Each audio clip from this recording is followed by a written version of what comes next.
gudniinka aniga maalintii la guday from 12 jir to 17 dhakhtar baan ku jiray. Still today dhakhtar baan haystaa, gynecology-ga waxa la yidhaha baan haystaa ilaa hadda. Gudniin ahaan ilmo ma dhali karayo, right? Because way ga qaateen. They didn't even give me choice. Layma siinin choice if I want inaan ilmo rabo iyo in kale. So marka xitaa dhakhtarka waxay ku yidhi because qalitaankii la soo qalay iyo dhibaatadan soo maray oo dhan ilmo ma dhali karayo, right? And 3 goor baa xamar laygu qalay. Jabuuti waxa laygu qalay mar 2 goor. 5 goor kadib markii la qalay waxa la yidhi inantii caadadii ma soo baxayso. Maxaan samaynaynaa? Because markasta may qali karayaan.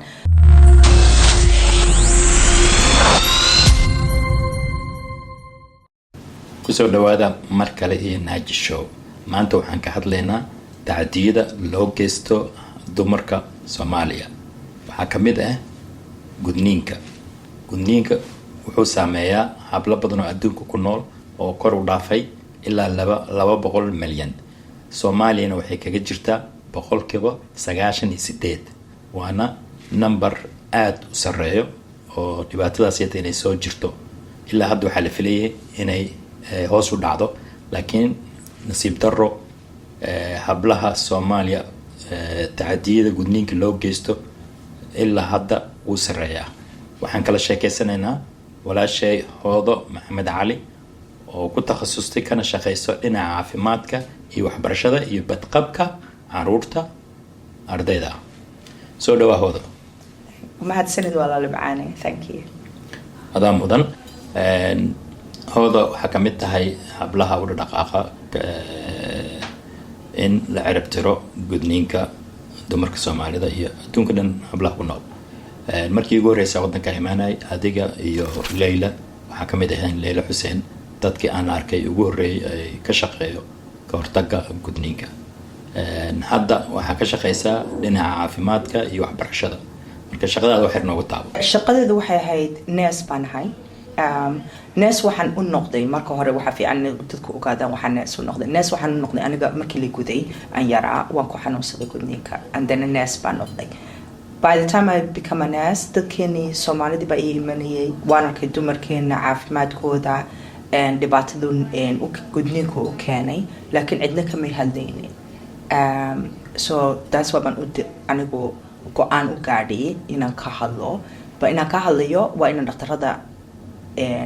waxbarasho siiyo, nurseska, midwives, so inay u ogaadaan markay dumarkana u yimaadaan amlahana u yimaadaan ay caafimaad rabaan si ay u caawiyaan. marka waxaa leedahay dhibaata waxay ka jirtay dhinaca Soomaalida caafimaadka rabo isbitaalada tagay iyo dhaqaatiirtii cadaanka ahay ama Ingiriiska ahay ama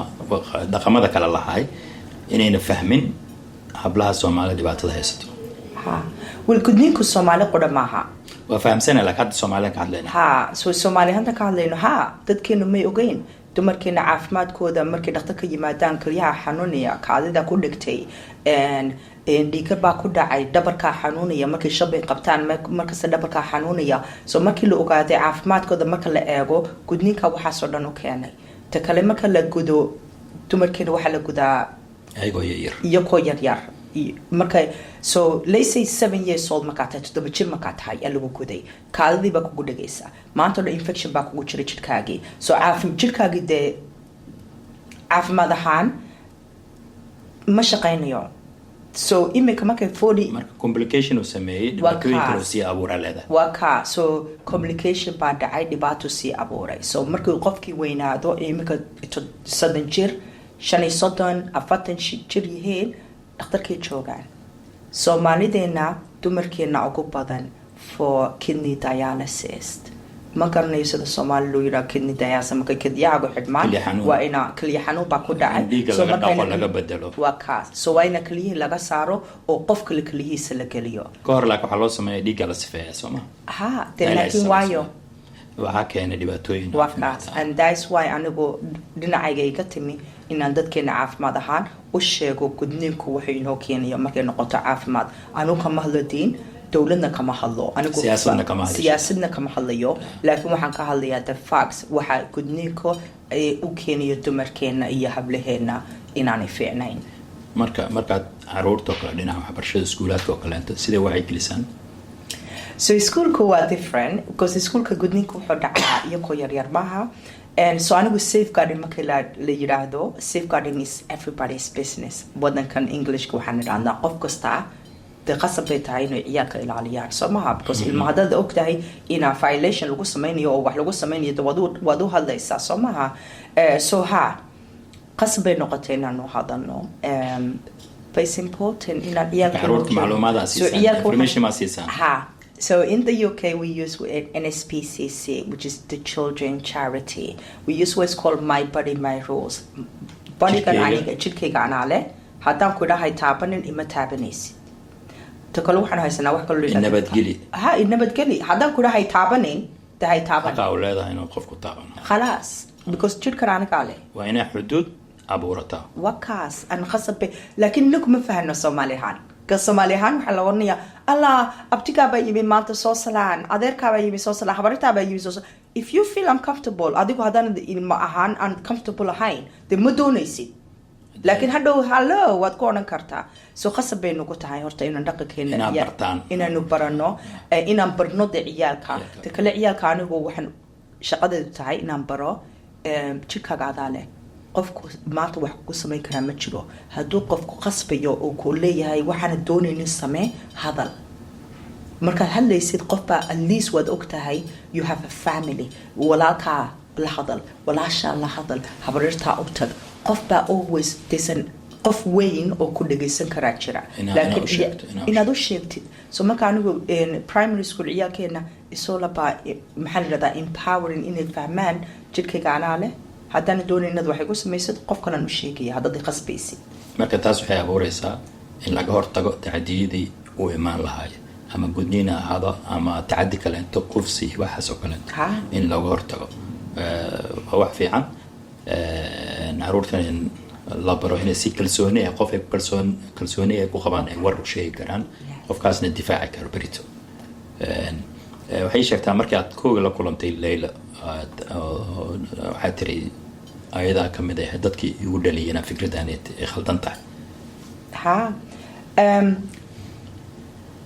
Layla Hussein I love her so much wallahi billahi because you know qof kasta wad u baahan tahay qof ku caawiyo in the life right qof ku caawinayo oo markaad wax haysatid su'aalo madaxaaga weydiinaysid qof ku yiraahdaa oh fariiso sidan weeyaan so Layla was the first person markaan Layla bartay still shaqada waan waday laakiin ma ogeyn saa ugu waxaynayo right I just knew in anigu ka hadlayo caafimaadkayga waxay gudniinku igu sameeyay bal Layla Hussein markaan bartay maalin bay soo casuumtay Saturday because hablo yar bay you know schoolka ka yimaada macaamadaha ka yimaada ayaa u iman jiray you know empowering Somaligana empowering wax lagu yiraahdo you know like dhiirigelin dan maalin bay soo casuumtay hooday just storygaaga u sheegun bay u tiri sidaan kuula fadhiyaan u fadhiistay hablo yar baa u sheegay like you know dagaal baan soo maray hargeysaan ku dhashay laygu soo guday dagaalkii baan ka tagnay xamar baan qabanay wixii oo dhan markaan u sheegay hablo yara way ooyeen anigu ma ogin waxay ooyaan because waa sheekadaydii everything waan ka hadli jiray maalin kasta I don't know waxay hablaha yar ay saar u noqdeen way saameysay maadaama they can waxay dareemi karaan inay xiriir la leeyihiin maadaama hablihiin meel waxa laga yaabaa in lasoo guday qayb ayay dareemi karaan iyo xanuunka adiga ku qabtay kale taasaa laga yaabaa and I think iyaga lama gudeen laakiin markaan u sheegay storygaygii bay ayay marka xanuunkaaga dareemeen xanuunkaygii bay dareemeen taas maalintan ogaaday sheekadaydu inay qiimo leedahay in la sheego inay qiimo leedahay exactly because waxaynu ka nimi wadanka riwaayad baynu leenahay you know Somalia storytellers ana dad sheeko xariira waa taydi aniga intaas ana qana so to tell the sheeko is beautiful so that's how Layla anu bartay because hablaha markaan la hadlay maalintasan ogaaday I have to sheekada in ka hadlo but in the most in respectful and respectful to hablaha Soomaali ma ahayn kulligood Soomaali bay ahaayeen oon la gudin ay la guday hoodo waxaad tiray gudniinkaaga marka lagu guday waxaad joogtay Hargeysa waana yareed wax ma yar noogu sheeg Hargeysaan ku dhashay aabahay xamar buu ka yimi hooyaday Djibouti bay ku dhalatay annaguna Hargeysaan ku dhalanay gudniinku ma ahayn wax la iska qariyo gudniinku waa caadi bay ahayd iskuulka markaan tago shinjir markaan ahay iskuulka tago iyaga waxay oran jireen Allah hooda laguma gudin korma lagu gudaya aniga bari baa la gudaya saadan baa la gudaya so wax caadi noo ahayd annaka anigu man moodeynin inay tahay wax ku dhaca dadka qaar nolosha caadi inuu kamid yahay nolosha waxaan moodiyay dumarkoodan adduunkeena la gudo haddaad cadaan tahay madow tahay whatever tahay inaa la gudo kulligood inaa la gudaan moodiyay so aniga gudniinka caadi buu ahaa maalintii 2 cisho ka hor intaan la gudin waan xusuustaa party badan baa naloo sameeyay xaflad baa naloo sameeyay xaafadii oo dhan baa isku timi walaalahay baa yimi habaryashay baa yimi waxaa naloo siiyay maxaa la yidhahdaa dahab silsilado I remember saacad baa la siiyay the first time anigu xusuusto saacad la siiyay waa maalintii intaan la gudin so normal bay ahayd caadi baa nalooga dhigay annaka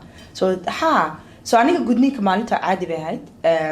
hooyo Allah raxma aabahay mood rabi inaan la gudo runta fiican la isku sheego because dadku markasta waxay moodiyaan ninka marka gudniinka ninka laga hadla yes gudniinku ninka u dhacaya because inta waxa loo guday in ninka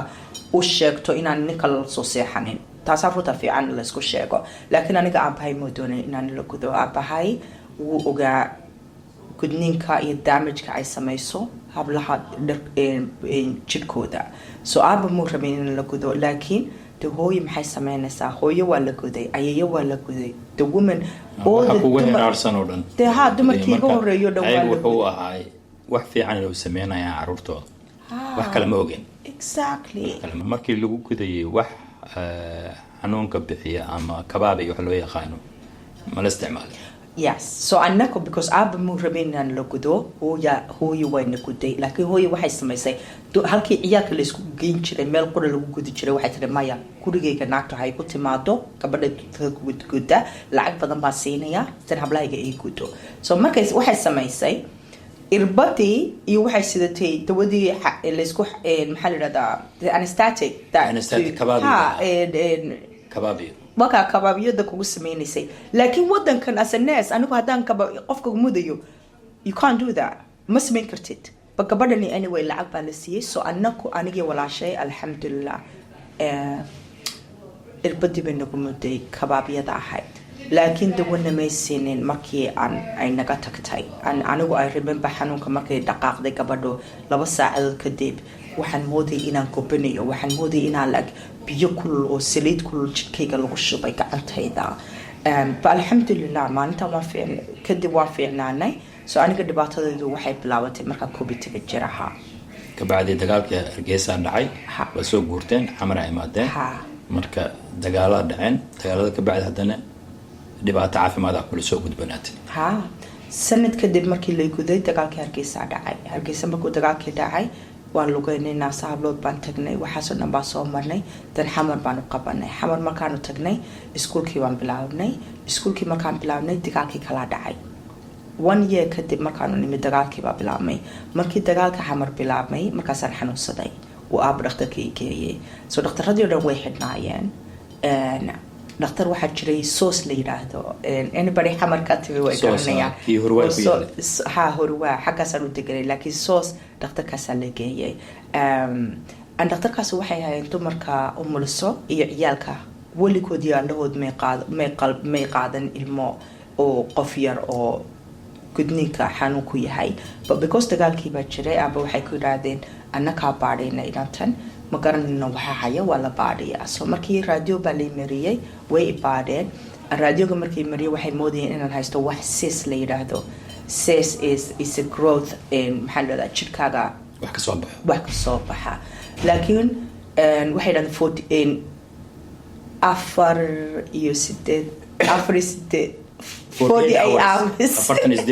48 saacadood kadib bay yiraahdeen waan eegaynaa 48 saacadood kadib waxay arkeen meeshii moodayeen sisku way sii weynaatay so aabiyahooyo waxay ku yiraahdeen waan qaleynaa inaan because waa inaan ka saarno haddii kale dee caafimaadkeeda ma fiicna markii la geeyey tiyaatarka ay caloosheeda fureen ayay ogaadeen sisman haysan waa dhiigaygii caadadii ayay igu istaagtay taasna waxaa keentay dhibaatada gudniinka so gudniinka way garanayaan qof kasta uu garanaya UK waxaan ka hadalnaa 4 types laakiin Soomaaliya type 3 baynu sameynaa waa ka la yidhaahdo fircooni and I don't know sida magaca loo keenay fircooni because I don't think ilaahay inuu yidho qof ilmahaaga iyo qof kasta jirkiisa hala taabto sidoo ilaahay inoo sameeyay ayaa laynoogu sameeyay laakiin anaga fircooni baan lagu sameeyay so fircoonigii kaadidina way ku dhagtay dhiigina way ku dhagay gudniinka dartiisa gudniinka dartiisa kaadidiyo qalina lagu sameeyay so markii la qalay waxay moodayeen everything inuu fiicnaanayo every time markii la qalay 4 week kadib bay yiraahdaan suuq 4 week kadib waxay uga yihiin because dumarka dee caadadu every 4 weeks 28 days bay timaadaa moogtahay kaadimkii kugu dhagtay iyo caadadii xanuun maxaa dareemaysa maxaa ku qiyaas kartaa xanuunkaas I can't explain it hal ilaa 10 maxaa dhihi kartaa 1,000 times over like more than like markaan raado 10ka is like I'm going to imagine xanuunka ugu xumay ku soo maray kaas I just pass out one suuxi jiray like I couldn't sleep at night saan u seexan jiray like do you know how maxaa la Soomaali ilmuhu markuu dhulka jiifo ay sidaa yiraahdaan you know markay dhulka jiifaanay caloosha saaraan madaxana xagga dambe taag like saasaan u seexan jiray I can't explain it but anigu I basically markaan xanuunkaasi hayay dadka ag jooga ma garanayni inta ma cuni jirin because waan huqaacayaa markasta kaadida way gubaysaa well bil kasta waan xanuunsan jiray because markay qaleen waxay odhan jireen suuq caadadu ha kaa soo baxdo bacaadadi ma soo baxayso markana soo bixin waan xanuunsanaya haddana so dhakhtarka markasta tiyaatarkay ku celin jiray isbitaalka no also no already waxaan ku jira hospitalka lagama saarin tiyaatarka muxuu yahay marka the theater in the hospital you know the way you have the operation qolka operation okay you know the theater no okay so qolka operation so marka already dhakhtarka ku jira waligii lagama iga saarin so markasta waxay ku celin jireen qolka qalitaanka and si ay caadada iga soo saaraan kadibna dhakhtarkiibaa maxaa la yidhahdaa SOS hospital bombkiibaa waxa soo dagaalkiibaa soo gaadhay so aba waxay yidhahdeen inanta ka kaxe meeshan Jabuuti dhakhtarka loo ku haysanaa and then dice Jabuuti baan qabanay and 3 goor baa xamar laygu qalay Jabuuti waxa laygu qalay mar 2 goor 5 goor kadib markii la qalay waxa la yidhi inantii caadadii ma soo baxayso maxaan sameeynaa because markasta may qali karayaan so aaba waxay ku yidhahdeen markaas haddaad soo hesho tigidhka lacagtiisa visa siinayna Italy inantaada Italy-ga dhakhtarka wuu kusoo raacaya halkaas lagu qalaya because you know in Italia Euro waxay haystaan better equipment inako Africa qalab fiican bay haystaan and so markaan Italy hadana lagu qalay 6 goor waa markii 6aad weeyaan calooshada la qalay and markii lagu qalay Italy lagu qalay that was the first time caadadu iga timi 17 jir baan ahaa wow so from 17 jir to 17 jir 3 dhakhtar baan ku jiray Somalia Muqdisho Djibouti and Italy that is 6 sanadood 3 different country and 3 wadan oo kala duwan and 2 different continents in Africa and Europe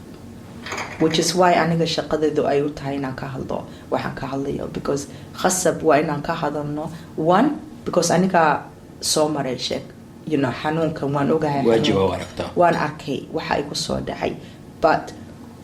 also waa inaan dadkeena u sheegno si ay hooyooyinkeenu ay u fahmaan waayo ciyaalkeena u gudaynaa waayo hablaheena loogu sameynaya waxaas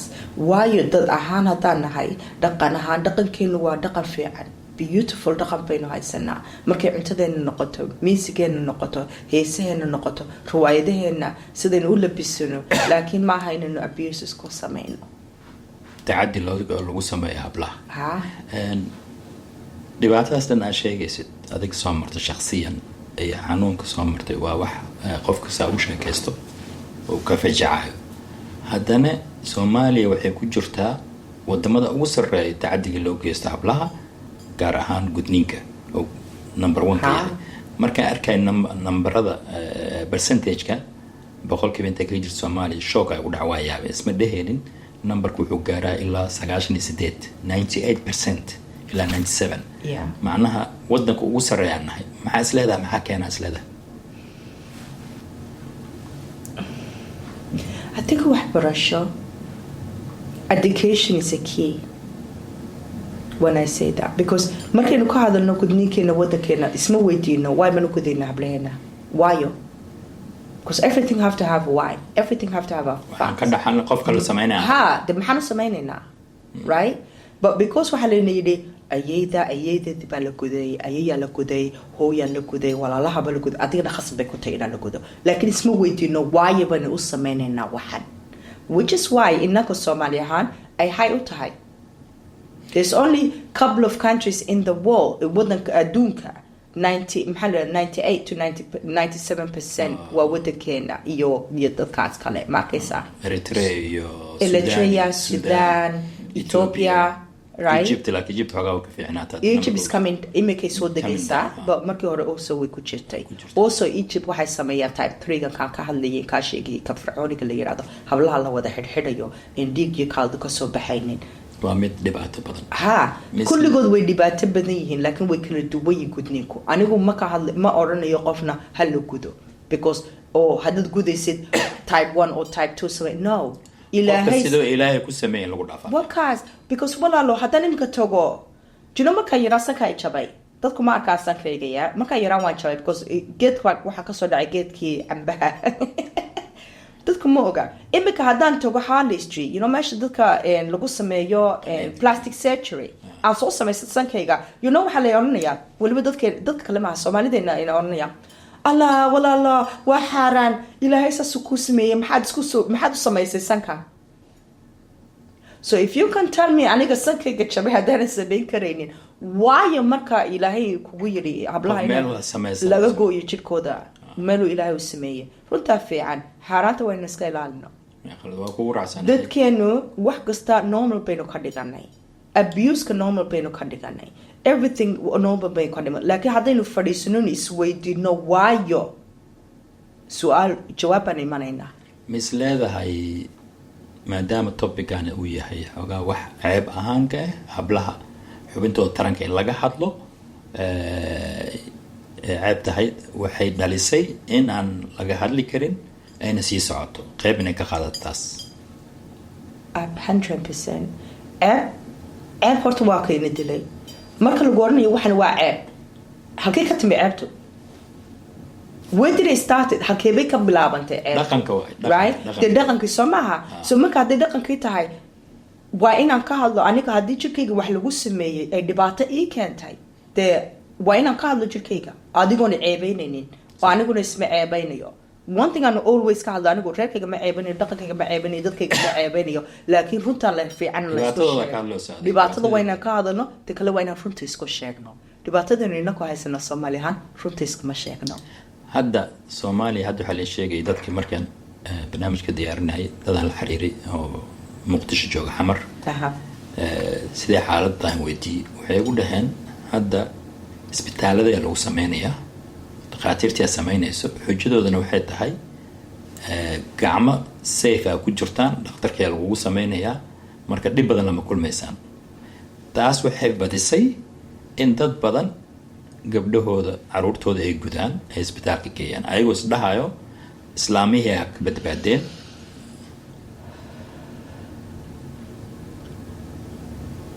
marka dhibaatada la sii kordhin mano hal ma aragtaa taas waligeen yaa lahayn waxaas beentaan iska dayno been baan isku sheegnaa markaan imika kuu sheegay aniga maalintii lay gudayn maan xanuunsanin markii gabadha ay guday islaanta noo timina guday maan xanuunsanin infection control iguma dhicin markaysa aniga caafimaadkayga wuxuu noqday 3 years 3 sano kadib markii la guday ayuu xanuunka ii yimi so marka waxaan sameynaynaa imika sheekadani la leeyahay gudniinka ma joojin karno laakiin at least dhakhtar aan ku sameyno why baan u gudaynaa this is my whole point why but also Ali I'm sorry to cut you walaalo but also hablaha marka la gudo xitaa dad ku gudad meel caafimaadka ah oo infection control lagu sameeyay infection uma imanayo dhakhtar baa jooga dhakhtar baa gudaya how ba hadhow toole markay 12 jir sideeda noqoto dhiig ka soo bixi waayo waaba markay guursato ninka maskaxiin ata psychological ma baka hadlay ba psychology yet waxa baka hadlaya normally the physical markaysa inanta dhakhtarka lagu soo gudo imika lagu leeyahay waa caadi dhakhtarka lagu gudo nin bay guursanaysaa yaa furaya ninka furaya right secondly markay uur yeelato dhakhtarku still ma si fiican test uga qaadi karayo markay dhalayso gabadhaasi maxaa ku dhacaya ilaa jirkii waa la xidhay meeshii ilaahay ugu talagalay ilmaha siduu caadi ahaan uga soo bixi lahaa imika inakiiba albaab xidhnay because sida nimanka loo gudo waa albaab oo kale markaysa so ilmihii markaa wuxuu rabaa inuu soo baxo albaabkiina wuu xidhaya dhakhtarna ma haysato do you know Aliyo how many aynu dadkeena dhintay ilmihii hooyadii isku dhinteen did you know how many wadankeena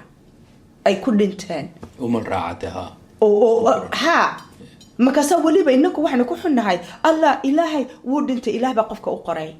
so waa caadi so berito laga fakaro still waxaynu sameynaa gabadha wixii dilay iyo ilmaheedii kama fakarayno khaladkay u dhimatay still waxaynu ka fakarnaa ilaahay baa qoray laakiin waa sii wadayna runta fiican Soomaaliyahan hadaan nahay waa inaynu ka fakarno waxaynu sameynayno waayo diinka ma hadlayno qofna ma rabo inuu diin ka baxo markaysa ilaahay markay diin noqoto ilaahay iyo adiga ka dhaxaysa dambigaad gashay not the whole nationality or nation ka laakiin inaku Soomaali ahaan hooyooyin ahaan aaba ahaan wallahi waa inaan isku tagno oo nu ka hadalno waayo aan u sameynayno waxan waa maasanta hoodo sida baraarujinta iyo wacyigelinta bulshada u wato su-aasha xigta waxay tahay hadda waxa socdo inay kala saaraan sida sheegto kale fircooni iyo sunni mid kala lahayd maxay kula duwan yihiin labadaas aniga sunni uma aqaano sunnana inay tahay ma malaynay maxaa yeelay nabiga calayhi salaatu wasalaam gabadhiis Faadumo meel uu ku guday lama arko Prophet Muhammad sallallahu alayhi wasallam only Faadumo qodamo dhalin hablo badan buu haystay only inako Faadumo inuu ka hadal but also muslim ahaan marka tahay waa inaad ogaato history-ga aad ka hadashid Prophet Muhammad sallallahu alayhi wasallam hablihiisa oo dhan mutaabani dumarkiisa oo dhan uu qabay mutaabani markaysa so marka inako one diinta waa inaan ogaado because diintani waxa aniga waxay ila tahay waanan ogahay by the way markii aniga hooyo na guday ayeeyo Allah ya rahma hooyo Allah ya rahma way noo sheegeen diinta ma garanaynin the reason anaka loo guday waxay moodeen inay diintu tiray haddii ogaan lahaayeen inaanay diintu qorin mayna gudahaynin marka dadku waa la qaldaa leedahay waa qalad big 100% yes macluumaadka waxa la siiyay warbixin aan saxayn waa kaas warbixin diintii dhaqanka asgalay maxaa yeelay waxa arkaysaa Afrika wadamo aan ahayn muslim idada dhaqamo muslim oo sameeyo walaalo Colombia South America waa kuwa ugu badan gudniinka sameeya South America muslim maaha Mexico way sameeyaan Brazil way sameeyaan no Africa way ka tag Russia way sameeyaan 2014 no they do the same they do type 1 or 2 I mean 3 they do it doesn't matter gudniin waa gudniin type ko inka waan kala ogaanay because Philippines iyo Philippines Indonesia yes so marka waxaan Soomaaliya ma Africa ma hadiimo dhanaa sameeyaan also diin xitaa kuma xidna wadana kala duwan sameeyso waddanka haday practice sameeyaan way sameeyaan ta kale maxaa la gudniinka loo sameeyaa runta fiican la isku sheego one more thing intaan maanta dhameeyay su'aashaada ku sii jawaabin gudniinka hablaha waxa loo gudaa inay ninka guursanaya oo jirkooda u sheegaan inay nin kale la soo seexay aygo bikra that's the whole reason bikrada la sheegay tasma bikrada waa ku dhalataa qof exactly ta kale qof kasta bikra ma haysto in la taltalama bikra ma haysto qof kasta baaskiila hadaa raaco bikrada way jabaysaa haddaan geedka kasoo dhaco cambaha iyo maxaa la yidhahdaa saytuunka way kaa jabaysaa fikradu ma aha wax laysku sameeyo everything is about the brain an inaad u sheegto qofka wixii fiican iyo wixii ciyaalkaaga u sheeg waxa fiican iyo waxa xun waxa caadi ah iyo waxaan caadi ahayn laakiin jirkooda ha taabanin so markaad ka hadlaysay su-aashaan ku noqda quickly markaad igu tiri ka fircoonka iyo kale maxaa kala duwan type 1 or type 3 FGM they all the same walaal the only problem kala duwan yihiin fircoonka waa la xidha hablihii laakiin psychological ka hadalnay I want everybody maanta daawanaya waxaan ka fikir adigoo lagu soo qabtay aan waxba lagu sheegin oo dhulka lagu fariyay it doesn't matter haday type 1 tahay FGM maxaa la gudniinka ka u horeeya kii yara iyo kii weynaa tahay imagine adigoo lagu qabtay dhulka lagu xidhxidhay oo dadka ku jecel ku qabanayaan oo jirkaaga la googoynayo iyo kon dawana lagu siinin laguna seexin is that okay walaalo this is why marka and dadkeena jirkaaga kamid la jarayo wakaas dadkeena tashan oralin ka walaalo qof kasta jirka uu garanay dumarka maanta daawanaya adduunka dumarkeena Soomaalida innakaas ugu xun moogtahay qof kasta maanta fiidiyogan xitaa daawanaya I know in ka hadlayaan gudniinka kulligood way soo wada mareen waa dumarka aan ku hadlo dhakhtarkayga ku arko dumarka aan ku adko maalin kasta dhakhtarku oo baadhayo dhabar xanuunkooda baadhayo kadiyahooda baadhayo gudniinku ka soo wada bilaabmay laakiin hooyooyinka dhibaatada haysta because society-ga Soomaali maxaan ku dhahay society bulshadii baa kule waa inaad samaysid because waa dhaqankeeni she have no choice ba inay samayso hooda aad oo mahadsan tahay intaana ka bixin barnaamijka waxaa tiray hooyooyinka wuxuu maleynayeen inay wax fiican sameynayaan taas darteeda ayay u sameynayeen marka hadda adiga wax cadaawad ama ciil ah u qabta ma jirto waalidkaaga soo ma may weliba ma haysto anigu waan saamaxay hooyo aabba already way ka sheekaysteen because waan kuu sheegay markii hore aabba mu rabin inaan la gudo hooyaana guday but because bulshadii wadankii oo dhan baa doonayay inaan la gudo way samaysay laakiin markaan dhakhtarka ku jiray maalintii ugu horreysay aan soos hospital joogay dagaal ku jiray hooyo dhulka jiiftay aniga sariir baa la siiyey hooyaday sariir may haysan dhulka jiiftay maalintaas igu tiri hooday waan ku isaamax hooyo isaamax because maan ogeyn gudniinkuina waxaan kuu keenayo kale ana ugu horeeyay family-gayga qofku xanuunsaday like walaalahayga iga horeeyay ee habrarahayga dadkii iga horeeyo ma xanuunsan aniga ugu horeeyay qof xanuunsaday aniga walaashii baan ugu dambeynay qof la gudo guriga tusaale u noqotay ha so marka hooyo alxamdulillah waan saamaxay because sabay tahay inaan laysa saabaxo haddana wax fiican u maleynaysa hadduu wax fiican aalaata wax wanaag ku sameeyay daas waa bay igu tiri diin baan moodayay bay tiri inay ahayd markaan ogaaday inaan diinta ahayn waan ogaaday bal alxamdulillah walaalo imika ciyaalka walaalahay dhaleen daas ka wada hadasheen aan caafisay wax fiican waay waa macsan tahay sidee u aragtaa loo wacyigelin karaa ama loo tirtiri karaa qayb badan oo bulshada kamid ayaa isticmaasho weli numberskin high way Soomaaliya ama Soomaalida meelay degaan oo dhan Soomaali kaliya ma Soomaalida meelay degaan oo dhan hatta qurbaha dadaas dhahayo inay qarsoodi ku sameeyaan rabo noo sheeg sharciga ay dhibaatada ay kala kulmayaan markaynu gudniin ka hadlayno gudniin waa cudur is worse than cudur walaalo because wuu ku dili karaa xitaa you can die tomorrow gudniinka aniga maalintii la guday from 10 jir to 17 dhakhtar baan ku jiray still today dhakhtar baan haystaa gynecology-ga waxa la yidhahdaan haystaa gudniin ahaan ilmo ma dhali karayo right because way ga qaateen they didn't even give me choice layma siinin choice if I want inaan ilmo rabo iyo in kale so marka xitaa dhakhtarka waxay ku yidhi because qalitaankii la soo qalay iyo dhibaatadan soo maray oo dhan ilmo ma dhali karayo right that was one of my problems waxaana keenay gudniinka because qalitaankii aniga 12 jir baa la qaliyay ilaa inta 17 ahaa and I still gynecology baan inta jooga so markasta dhakhtar baan jooga so markaan guursaday ilaahay maxaa la ma dhali karayo ilmo based on gudniinka so marka waxaan rabaa inay dadku ogaadaan anigu ma rabo inaan ka hadlo maalin kasta aniga waxay ku dhacay gudniinka laakiin waxaan uga hadlaa dadku inay ogaadaan runta waayo gudniinku uu xun yahay gudniinku especially markaad UK-ga loo baynu leenahay waa 14 sannadood oo xabsi ah haddaad gudo imika 2 hablood yar waanu arknay London la guday 3 jir bay ahaayeen oo lagu guday London gudihiisa London gudihiisa waa la ogaado waa la qabtay inanta kale war may dhacday so the first one wuxuu dhacay 2019 explain it in Somali 2019 inan yar bay ahayd wax lagu guday East London intay u keeneen qofkii gudayay ayaa walaalo kitchen sinka ayaa lagu guday inanta yar ba waxay gooyeen artery bay gooyeen dhiigii bay joojin kari waayeen so dhakhtarkiiba dhiig baxaysay dhakhtarka xidid bay jareen dhiig baxday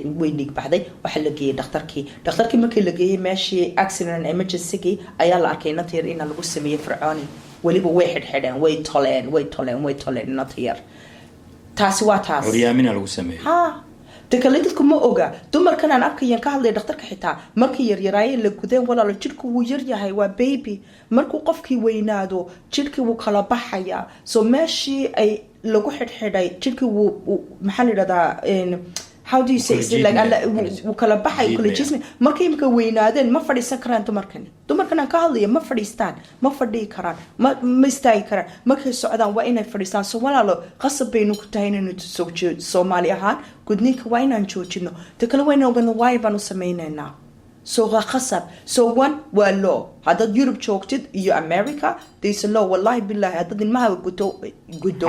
xabsi baa kuu dambeynaya ta kale maxaabad isku qarinaysaa inaku dhibaatadayna waa wax la qarinayo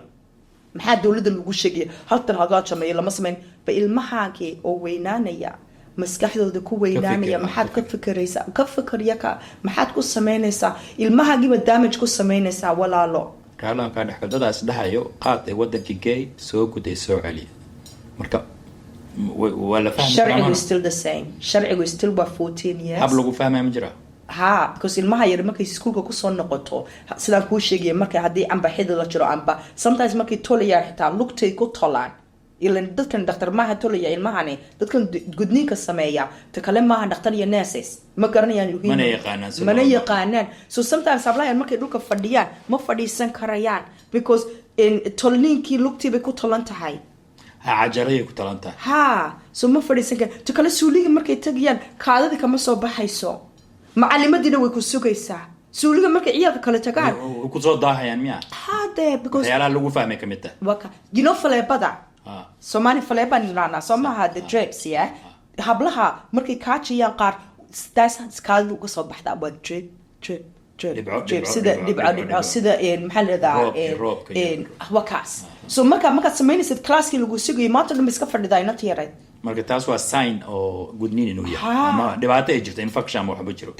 that is one of the sign first of all intaan infection ku dhicin infection kuna habla yar oo isku ku no way okay Somalia ku hadlo when it comes medical market noqoto habloha yaryari no matter at Somalia cadaan waxa doonada ha noqoto kaadi hays ma aha xaq maxaa la yiraahdaa normal ma a child to have a thrush or urine infection is not normal caruurtina ay qabaan wakaas and that is one of the things that we look that is the sign to look for a child odo aad u maasan tahay wacyigelinta aad u faraxsanaa barnaamijkan aan joogno ka soo qayb gasho walaashay qaali intaas oo sana ku aqaanay waxa tahay hormuudka hablaha Soomaaliyeed oo magaalada London wacyigelinta shaqada wadane ugu taageersanahay waa mahadsantahay thank you dadweynaha maxaa leedahay thank you Ali so much waad mahadsantahay kulligiin daawanaya videogan waad mahadsantihiin shaqo badan baa inoo dhiman it's not easy it's not easy you know in English they say we can climb mountains but we have a lot more mountains to climb we need to make a change and we're in dadkeena bedelno but in a respectful and sharci ahaan way and dhaqankeena haysano dhaqankeena waa beautiful waa diracaan xidho waa shalmada aan sito waa sida aan u hadlo waa sida aan u heeso laakiin dhaqankaygu abuse maaha so please aan joojino sheekadan gudniinku xaq ma aha gudniinku is damage waa damage aniga ayaa kula sheekaysanaya maanta waa idin sheegay wax kasta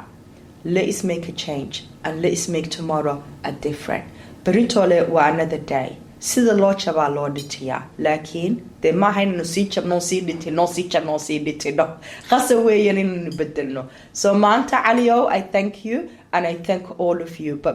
please walaalo make a change in your community make a difference in your people barnaamijkan waxaan ku duubnay studio AAA meesha kale soo xiriiraysan haddaad damacdo barnaamijkan aad duubato YouTube-ka dhinaca hoos ama Facebook-ka dhinaca hoos ayaad ka helaysaa waa mahadsantihiin wixii comment iyo ra'yi aad qabteen noogu soo qora hoos